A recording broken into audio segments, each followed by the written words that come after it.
Intimacy is the capacity to be rather weird with someone, and finding that that's okay with them. Alain de Botton.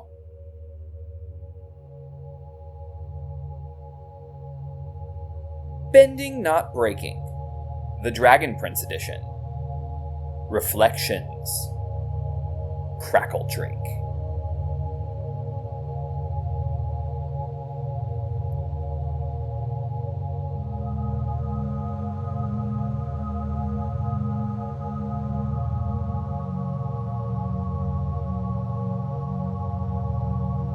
Welcome back to another episode of Bending Not Breaking. This is another mini episode with Guess Who? You know your friends. They're your friends by now, right? Kris and Devon are back to talk about intimacy today because that's the lens we're reading CRACKLEDRAKE through. And CRACKLEDRAKE is our story we're focusing on. So welcome back, both of you. I want to go straight in and ask, what is intimacy to both of you? I'm curious. This is a big question. We like to go big first and then we get fun, but let's start big.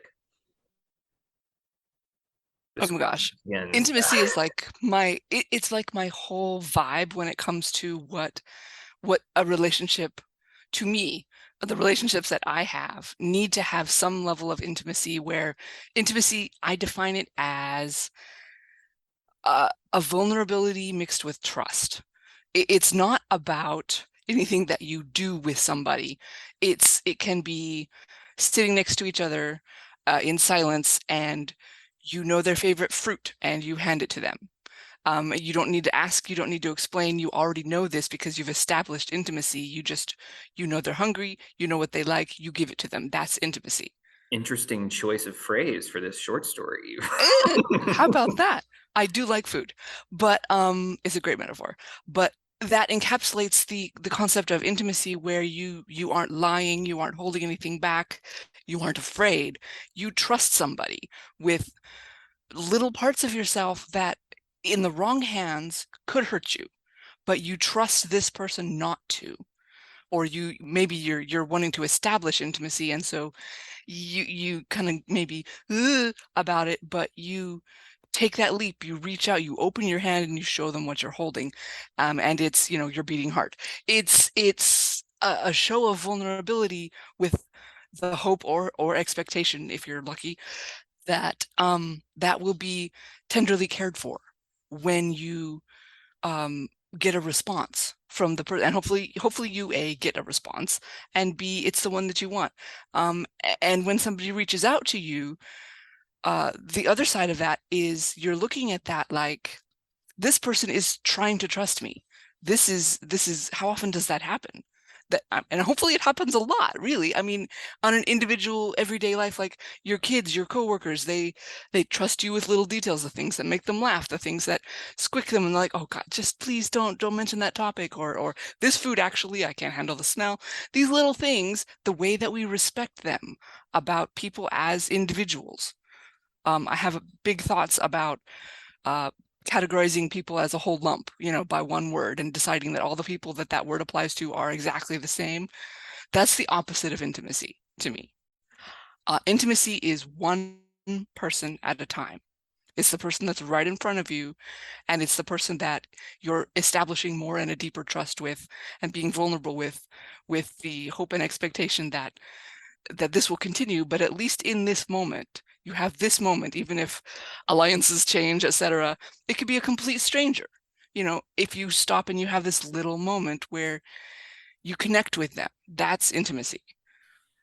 And I really don't there. Yeah, I really don't define that any differently than that. It doesn't matter. You can add anything to that, but that's the core of it for me.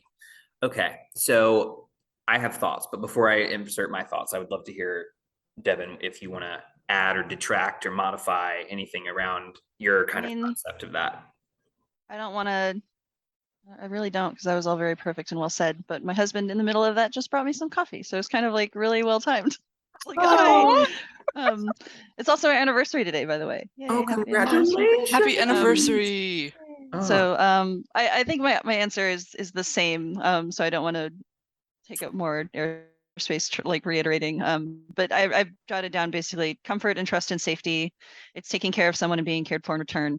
It's just that base, like I love your example of bringing someone a food they like. It's just like, I know that this is something they like, and I didn't ask, and they didn't ask, but like I know this will make them happy and make them feel, comforted and safe and cared for. And there's like learning about someone is a beautiful process of discovering ways to be intimate with them. And I really like becoming close enough to someone that I know that you can do little things for them, and it will be reciprocated and appreciated.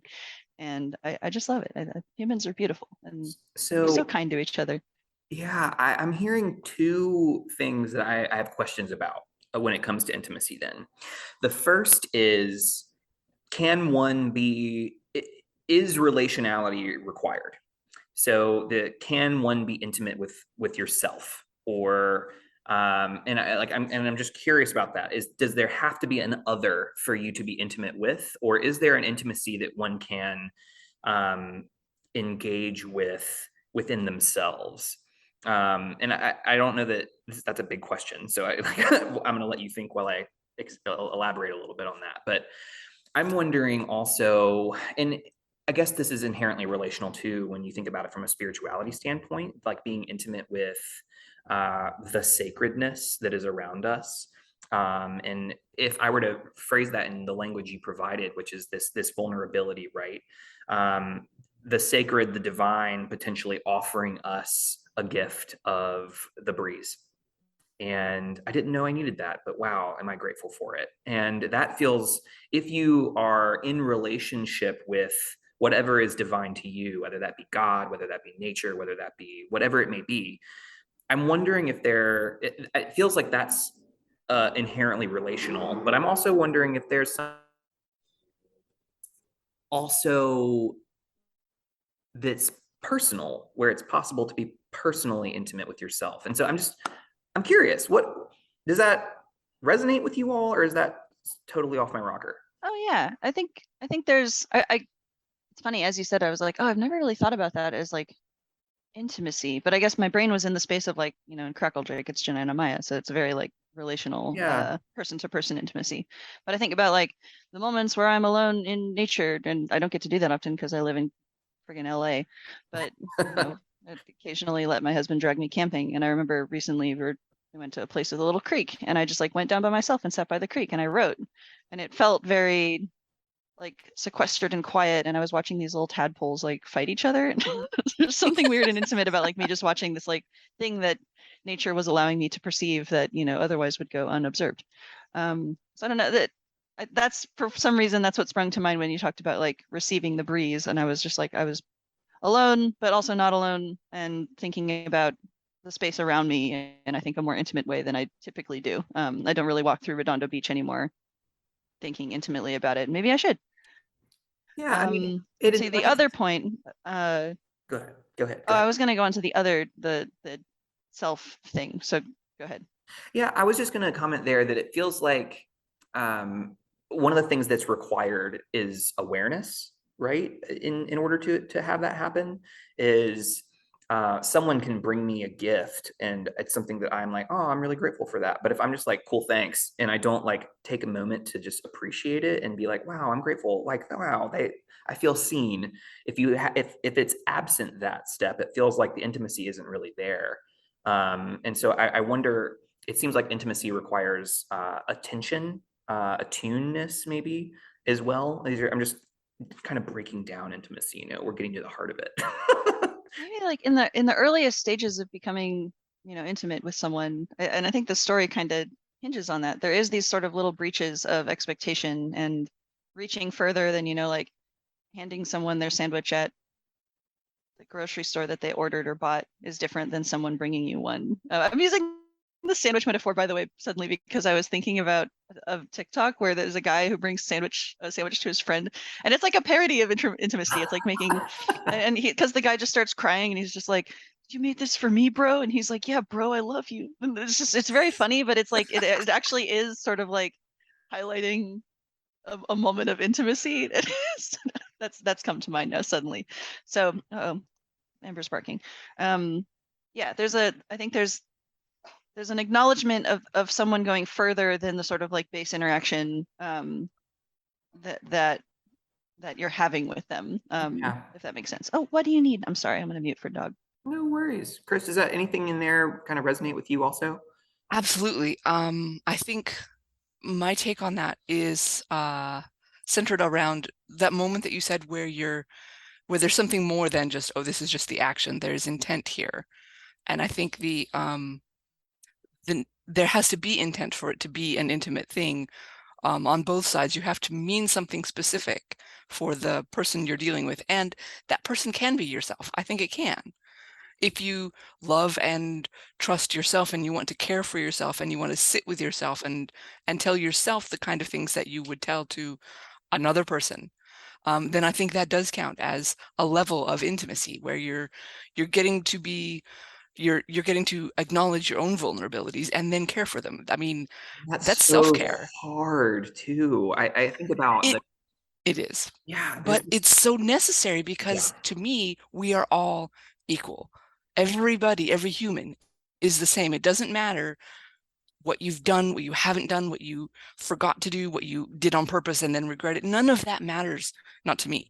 yeah, We are all people. I'm a person too. So when I think of how much like humans are great, and because they are, I love just humanity's amazing, I mm, have to include myself. I have to. It feels wrong not to, even though there are lots of times when I feel like I'm personally outside society, yeah, a certain mainstream chunks of it anyway. When it comes to the concept of humanity, I'm very human. I make the same mistakes. I have the same joys. And so I have to acknowledge that on that sort of intimate spiritual level. Like if I think other people deserve these considerations, then I have to give them to myself too. I yeah. deserve this.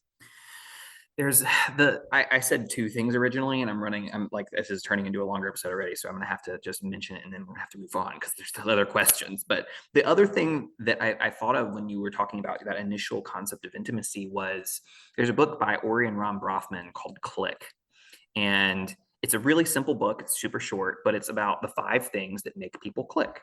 And one of them is vulnerability, right? And so the level of vulnerability. And what I love that they do is they break it into like a spectrum of vulnerability and they give you kind of like 5 stages along that spectrum. And of course, there's way more nuance than 5 stages. And yet, the first 2 stages are stages that do not require a lot of vulnerability.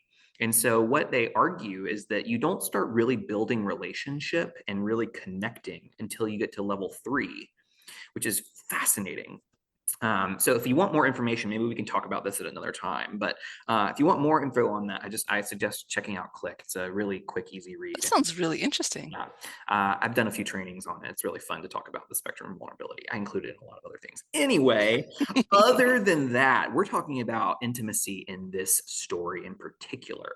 And so I'm going to pull out a quote here that I want us to reflect on. One of the quotes from the story is the Crackle Drake is for family, friends, and former prisoners who have become friends. And so, my question to both of you is based off of this story, based off of your experience, is who in your life would you share a Crackle Drake with? Honestly, I would share it with anyone. I love Ooh. trying to connect with people. It would be if you're talking about 5 levels of vulnerability, I think I would just put this at the lightest level for me, honestly. It would be one of the first things I'd be like, oh, that sounds cool. Let's do it. You and me, let's go. I It's weird because I don't really have a lot of friends, but I love connecting with people. And like we were talking about ritual earlier, Yeah, this is a sort of ritual where either we both know this one, and so we both know the steps, but we haven't done them with each other, or I would get the chance to teach somebody, like Janai does in the story. Like, this is how it goes. Here's the story, here's the background, here's our part in it. Let's do this together. Both of those are fun to me. So I would do this with anybody. It sounds great. It sounds fun. I love it. I love the openness. I love it. Devin, what about you? I think my sisters, because I could, there's something about sibling relationships to me, and I'm the oldest of three sisters. I have a Ooh, middle sister and a 10 years younger than me sister, and they're all adults now. We're all grown up, and I think this would be something that you know, we could sort of simultaneously bond over and also make fun of each other for every time we like slightly burned ourselves. Yeah. Sibling relationships are inherently a little bit antagonistic often, and I think this is a funny outlet for that. Yeah. I know my middle sister would win, I think. If you're listening, Dana, I think you would rule at this and the rest of us would suffer. Oh man. Okay, so I'm gonna tell you my impression before having this conversation, and now my impression after. So my impression of this in a way ritual, right, of sharing a crackle drake with someone, felt like it was a protected ritual, perhaps, or one that was again like this. Um, it seemed like almost there was a barrier. Like for me to do this with you is like a big deal. And I wonder if that's true for Janai versus it feels very different for you and for both of you. And so I'm curious, um, is this something that in Sunfire Elf culture, is this something that is held close to the chest and only shared with like those people that you've already built up some intimacy with? Or is this something that it depends on the elf? Some elves will be like, yeah, all friends. Or is this like also like only with a few, only with the one, right? And so I'm curious how protected this might be in Sunfire Elf culture. And I don't know if you can answer that, but I'm curious. Oh, that's a really good question. I'm trying to remember and I apologize. Sometimes I'm like, well, which version did we actually end up with? Because it went through a couple iterations. But I believe in the final version, it's a story about someone who rescued all the food from the fire to bring home to their family. And so I think like part of the cultural significance of it, do I have that right, by the way, Kris?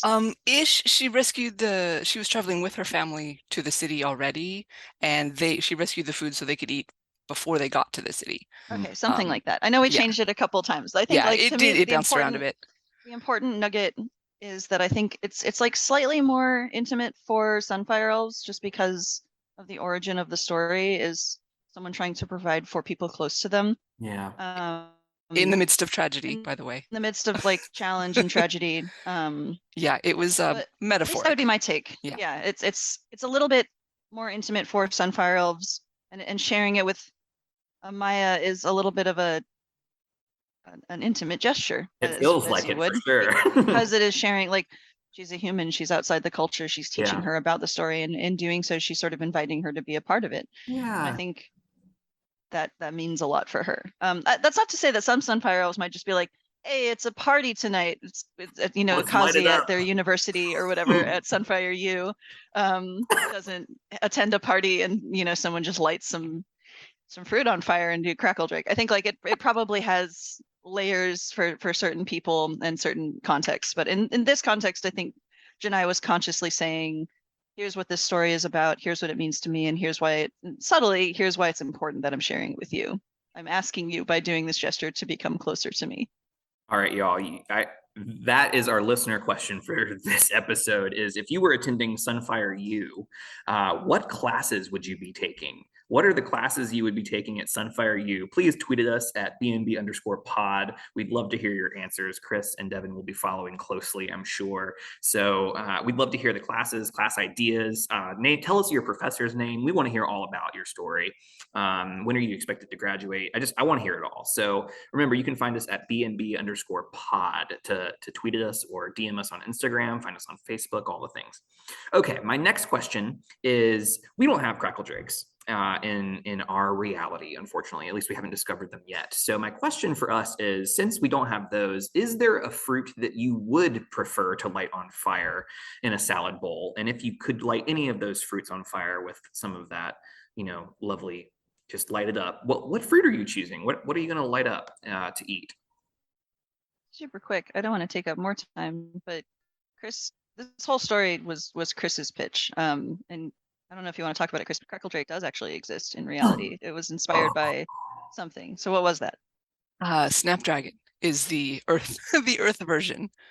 Yeah, Interesting. yeah, it's a holiday tradition from, I believe, Victorian England or Victorian times, where families would do this in the winter, get the whole family, like it was a little unsafe. They'd have little kids participating. This is Fair. not recommended to just, don't do this unsupervised, guys. but yeah, it actually exists, and I was fascinated by.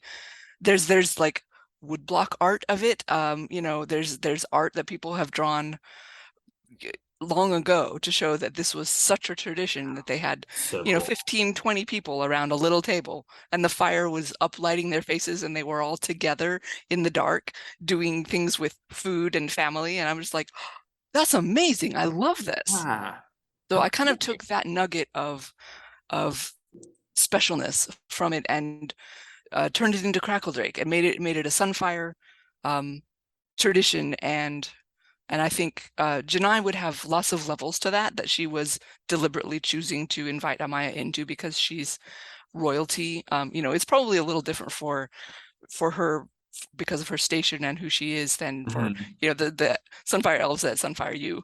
Probably have Yeah. a necessarily different take on the tradition. But yeah, it does actually come from reality. Wow. Okay, well, that completely changes my question to, Oh, since we don't have ready access to Snapdragon, what fruit would you light on fire? mandarin oranges, actually. I think that would be good. Mandarin. A Okay. little slight, like take them like one little wedge at a time and just put them in Yeah. there. I think something sweet would be good with the fire because it would kind of do that caramelization thing. Ah, oh, I like it. Smart, smart. Yeah. I was gonna say apples because I like when apples get a little bit like warm and smushy. That was Oh, Mm, it's like a pie without the crust, a a tart little without the bit, crust. maybe, Yum. yeah. yeah, apple flambe. All right. Nice. Well, is there anything else? That was a really cool nugget of information about this origin of this story. But I'm curious. Is there other important information we want to learn about this story before we move on to gratitude? I think if I hadn't before, I would have wanted Kris to say, "What's it actually from here?" So, whoops, I jumped the gun. But yeah, it's a real game. Don't play it though. I think without serious Oh, the considerations the for art safety. though, the art, remember? Oh, that's yes, the funny little story about I showed Kris the work in progress of the art, and she had a very important safety note. So, go ahead. Yeah, there was one iteration of the actual food on fire that had too much fire. It was an unsafe setup, and I was like, no, In a deep ah. bowl, so it was like full of Uh-huh. burning brandy. I think would be very I bad was I safety. was just I was just concerned that people like you who didn't know that this was a real thing Yeah. might jump in and get hurt. So I was like, can we please draw it more and like this and this and this. Uh-huh. I love it. So it's because it's really not a lot of liquid. It's not supposed to be a lot of liquid when it's on Yeah. fire. That's so yeah, I had a little safety heart attack there. Just a little concern for all the people that might take things a little This is seriously. this is a grown-up tradition for safety reasons. Yeah. Awesome. Okay, well, I'm going to just invite us into gratitude now, which we know we all love gratitude. And so I'm going to narrow our focus for gratitude today into who is someone in the Dragon Prince universe that has taught you something about love or taught you something about intimacy. And it can be from this story or from without. So who is someone that you're grateful for with that question in mind? I would say Amaya in this case. Mm, The things that she does are so powerful because she's been through a lot. She has a very angsty history to the things that she has seen and suffered and been through, and yet she is still the Sunforge has declared her, or not the Sunforge, the magic sun staff has declared her pure of heart, after everything she's been through. And she doesn't take things lying down. She gets in there and she fights, but she fights with her shield as much as anything else. She defends people who need defending. She's like, I'm strong enough to stand in the way, and so guess what? I'm gonna. And she just plants herself there and she takes the hits, and they hit hard, and she just gets right back up. And I'm just like, this woman, oh my gosh. yeah. The things that she is willing to continue to take on for the people that she loves.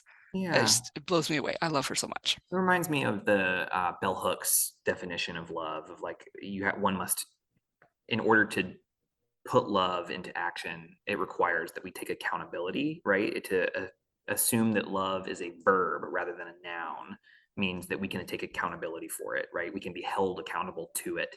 And it seems like Amaya is really putting this into verb based off of your description there of I'm going to put love into practice. She's very actiony. Yes. I love it. Devon, how about you? This one's so hard for me. I have like, I think like I could take literally any character, and I think this is different, you know, from my perspective as, you know, having written on the show. There's a lot of like aspects of love, both good and bad. And I think like every single character that I struggle to really pick one and I eliminate maybe too much about them. I don't know. I think this is a cheat answer because I gave it before on the Pride episode, but Runan and Athari, because I think there's something very nice about the way Runan experiences intimacy on such a very focused, like, these are the people I care about, these are the people who I open up to. Like he's very not an intimate person otherwise. And so I think I really like what I was able to do with that character and what the team was able to do with that character in terms of just like the facets of him and who you see him as depending on who he's around. And again, I know I gave this answer better probably in the other episode, so go check that out. This is a cop out. I'm sorry, I can't. The perfect plug for everyone to go back to old episodes. Please, Nice. we had several Pride episodes that we released with a lot of really fun people, including Rena, the voice of Janai, and also Soren, which we're going to talk about next mini episode with Jesse. So I highly recommend checking those out. Our Pride episodes were released in June, if you're curious. Okay, everyone, this has been a phenomenal mini episode of Bending Not Breaking. We have a couple more coming your way, or maybe at least one more coming your way. We'll see. Anyway, until next time, be well and do